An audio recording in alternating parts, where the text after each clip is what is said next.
नमस्कार साथियों, आप सभी का आपके आइकॉनिक यूट्यूब चैनल पर स्वागत है। आशा करते हैं आप स्वस्थ होंगे और आपके एग्जाम की तैयारी अच्छे से चल रही होगी। तो ठीक है, महत्वपूर्ण प्रश्न है। टेस्ट सीरीज कंटिन्यू चल रही है। आज टेस्ट सीरीज 7 है। इससे पहले 6 पोस्ट की जा चुकी है, तो आप उनको बार बार देख के रिवाइज कर लीजिए। कोई ज़्यादा क्वेश्चन है 2020 या 25 की सीरीज चल रही है, जो कंटिन्यू एग्जाम में पूछे ही जाते हैं क्वेश्चन। आप इनको बार बार देखेंगे, रिवाइज करेंगे तो आपको अच्छे से याद भी हो जाएंगी। तो ज़्यादा समय लेते क्लास को स्टार्ट करते हैं। जो भी विद्यार्थी इस क्लास में नए जुड़े हैं, क्लास को लाइक सब्सक्राइब करें और क्लास के अंत तक देखने के बाद कमेंट जरूर करें कि आपको क्लास कैसी लगी। प्रश्न नंबर 1, ज्ञानपीठ पुरस्कार पाने वाले हिंदी के प्रथम साहित्यकार हैं। ए सुमित्रानंदन पंत, बी रामधारी सिंह दिनकर, सी आज्ञे, डी महादेवी वर्मा। तो ज्ञानपीठ पुरस्कार प्रथम पाने वाले कौन है रचनाकार? तो इसका सही जवाब हो जाएगा पंत। सुमित्रानंदन पंत को यह पुरस्कार कब मिला था? 1968 में। ये भी पूछा जाता है कब मिला था? 1968। प्रश्न नंबर 2,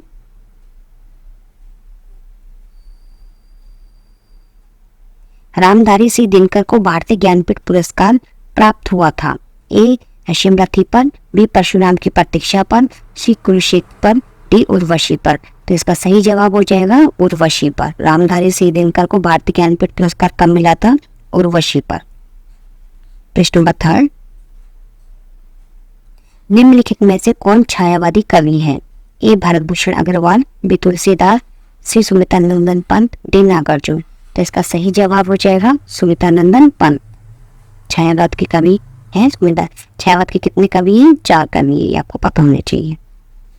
प्रश्न नंबर 4, चांद का मुंह टेढ़ा काव्य की रचयिता कौन है? चांद का मुंह टेढ़ा काव्य की रचयिता कौन है? ए भारतेंदु हरिश्चंद्र, सी भवानी प्रसाद मिश्र, सी गजानन माधव मुक्तिबोध, डी गिरजा कुमार माथुर। तो इसका सही जवाब हो जाएगा गजानन माधव मुक्तिबोध।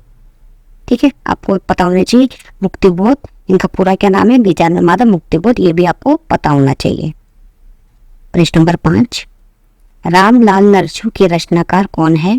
ए रत्नाकर, बी रैदास, सी तुलसीदास, डी घनानंद। तो इसका सही जवाब हो जाएगा रामलाल नरसू के रचनाकार कौन है? तुलसीदास। प्रश्न नंबर 6, द्विवेदी युग का नाम किसके नाम पर रखा गया है? ए महावीर प्रसाद द्विवेदी, बी हजारी प्रसाद द्विवेदी, सी राम अवध द्विवेदी, डी शांति प्रिय द्विवेदी। तो आपको सब पता है द्विवेदी युग का नाम किसके नाम पर पड़ा था? महावीर प्रसाद द्विवेदी के नाम पर इनका नाम रखा गया था। प्रश्न नंबर 7, संसद से सड़क तक काव्य के रचनाकार कौन है? ए श्रीकांत वर्मा, बी सुदामा पांडे दोमिल, सी आज्ञे, डी रघुवीर सहाय। तो इसका सही जवाब हो जाएगा बी सुदामा पांडे धूमिल। संसद से सड़क तक आप टिक से भी कर सकते हैं। सड़क पर क्या उठती है? धूमिल। जब धूल उठती है तो सब क्या हो जाता है? धूमिल हो जाता है।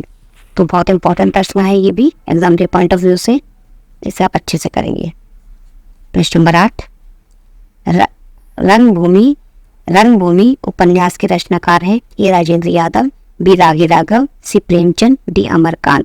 तो रंगभूमि उपन्यास बहुत इंपॉर्टेंट है। कौन है इसके रचनाकार? प्रेमचंद। प्रश्न नंबर 9, ज्ञानपीठ पुरस्कार किस क्षेत्र में श्रेष्ठ कार्य के लिए दिया जाता है?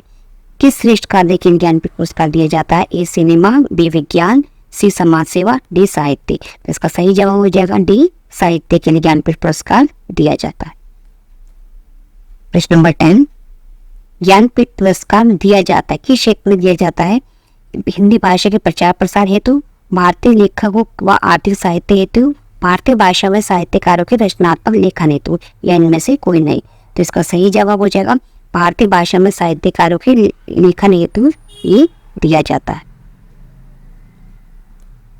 प्रश्न नंबर 11, पृथ्वीराज राजू किस काल की रचना है? बहुत इंपॉर्टेंट रचना है। किसकी रचना? आपने पहले पढ़ा था किसकी रचना है? चंद्रबरदाई की रचना। पृथ्वी पूछा जाता है पृथ्वी का राजू किसकी रचना है? तो ये है चंद्रबरदाई की। चंद्रबरदाई की रचना है।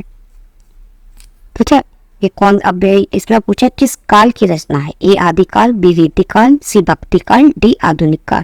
तो किसकी है? ये आदिकाल की रचना है। प्रश्न नंबर 12, कलम के सिपाही क्या है? बहुत इंपॉर्टेंट है ये। कलम के सिपाही किसकी है? तो पहली रचना है अमृत राय की है और ये क्या है, आत्मकथा है, रेखा चित्र है, संस्मरण है या जीवनी है। तो कलम के सिपाही क्या है, जीवनी है। नेक्स्ट क्वेश्चन, प्रश्न नंबर 13, हिंदी की पहली कहानी लेखिका का क्या नाम है? ए बंग महिला, बी सत्यवती, सी चंद्रकिरण, डी चंद्रकांता। बहुत इंपॉर्टेंट है ये क्वेश्चन। पहली कौन सी है? बंग महिला। हिंदी पहली महिला कहानी लेखिका का नाम पूछा है तो बंग महिला। आपको हर चीज की पहली चीज पता होनी चाहिए। पहली रचना किसकी थी, पहले रचनाकार कौन थे, तो ये सब आपको याद होनी चाहिए। बहुत इंपॉर्टेंट है ये क्वेश्चन। प्रश्न नंबर 14, खड़ी बोली के सर्वप्रथम लोकप्रिय कवि माने जाते हैं। मोस्ट इंपॉर्टेंट क्वेश्चन है। खड़ी बोली के सर्वप्रथम लोकप्रिय कवि माने जाते हैं। रामधारी सिंह दिनकर, सूर्यकांत त्रिपाठी निराला, सी मैथिली शरण गुप्त, डी अयोध्या सिंह उपाध्याय हरिओम। तो इसका सभी जवाब हो जाएगा, कौन हो जाएंगे? खड़ी बोली के सर्वप्रथम अयोध्या सिंह उपाध्याय हरिओम। प्रश्न नंबर 15, गोदान किसकी कृति है? ए फणीश्वर काकड़ू, बी प्रेमचंद, सी आज्ञे, डी जयशंकर प्रसाद। गोदान ये कृति तो बहुत इंपॉर्टेंट है, आप सभी को पता होगा किसकी है ये? प्रेमचंद का उपन्यास है गोदान। बहुत इंपॉर्टेंट है ये।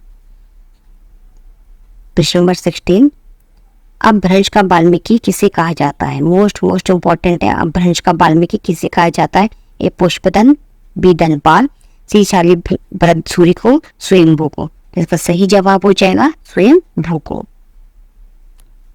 प्रश्न नंबर 17, चंबरदाई किसके दरबारी कवि थे? बहुत इंपॉर्टेंट है। दरबारी कवि किसी एक का जरूर पूछा जाता है एग्जाम में कि चंबरदाई किसके दरबारी कवि थे?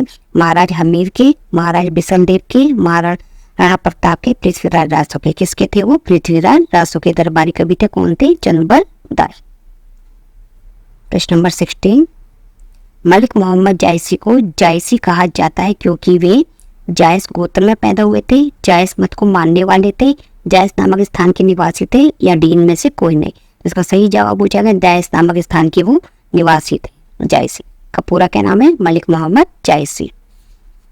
प्रश्न नंबर 19, रीतिकाल का वह कौन सा कवि है जो अपनी मात्र एक कृति से हिंदी साहित्य में अमर हो गया था? एक कृति से वो साहित्य में अमर हुए थे। ए रहीम, बी मतीराम, सी बिहारी, डी देव। तो उसका सही जवाब हो जाएगा बी बिहारी थे, जो एक ही कृति से अमर हुए थे। तो कौन सी कृति थी? बिहारी सतसई। बिहारी सतसई पता होना चाहिए आप सभी को। प्रश्न नंबर 20, बहुत इंपॉर्टेंट है। कठिन काव्य का प्रेत किस कवि को कहा जाता है? कठिन काव्य का प्रेत किसको कहा जाता है? ए सेनापति, बी चिंतामणि, सी मतीराम को, डी केशव दास को। तो कठिन काव्य का प्रेत किसको कहा जाता है? केशव को। का से कठिन, का से केशव दास। अब टिक लगा कर भी थोड़ा याद कर सकते हैं। प्रश्न नंबर 21, हिंदी साहित्य के आधुनिक काल को किस नाम से अभिहित किया जाता है? आधुनिक काल को किस नाम से अभिहित, मतलब किस नाम से भी जाना जाता है? ए जीवनी काल, बी पद्य काल, सी संस्मरण काल, डी गद्य काल। तो इसका सही जवाब हो जाएगा आधुनिक काल को किस नाम से जाना जाता है? ए गद्य काल से। प्रश्न नंबर 22, हिंदी साहित्य में प्रयोगवाद के प्रवर्तक का क्या नाम है? बहुत इंपॉर्टेंट है ये भी। हिंदी साहित्य में प्रयोगवाद के प्रवर्तक का क्या नाम है? ए निराला, बी अज्ञे, सी पंत, डी जयशंकर प्रसाद। तो इसका सही जवाब हो जाएगा अज्ञे। अज्ञे जो है प्रयोगवाद के प्रवर्तक के नाम से जाना जाता है। प्रश्न नंबर 23, जायसी किस धारा के कवि है? ए ज्ञानमार्गी काव्य धारा, प्रेमाख्यान काव्य धारा, नाथपंथी काव्य धारा, डी रासक काव्य धारा। तो जायसी किस धारा के कवि थे? प्रेमाख्यान काव्य धारा के कवि थे। बहुत इंपॉर्टेंट है ये भी। प्रश्न नंबर 24, मैथिली कोकिल किसे कहा जाता है? बहुत इंपॉर्टेंट है। विद्यापति, अमीर खुसरो, चंबरदाई, हेमचंद। तो इसका सही जवाब हो जाएगा ए विद्यापति को मैथिली कोकिल कहा जाता है। प्रश्न नंबर 25, प्रकृति के सुकुमार कवि किसे कहा जाता है? ए जयशंकर प्रसाद, बी सुमित्रानंदन पंत, सी महादेव वर्मा, डी निराला। तो प्रकृति के सुकुमार कवि किसे कहा जाता है? सुमित्रानंदन पंत को। पता होना चाहिए आप सभी को। बहुत इंपॉर्टेंट क्वेश्चन है ये। सारी 25 क्वेश्चन की सीरीज है 7 नंबर। इसको आप 1-2 बार रिपीट से देखोगे तो आपको सभी क्वेश्चन बहुत आराम से इजीली आपको याद हो जाएंगे। आशा करती हूँ आपको क्लास पसंद आएगी। तो जिसको पसंद आती है क्लास में कमेंट्स और लाइक जरूर। धन्यवाद।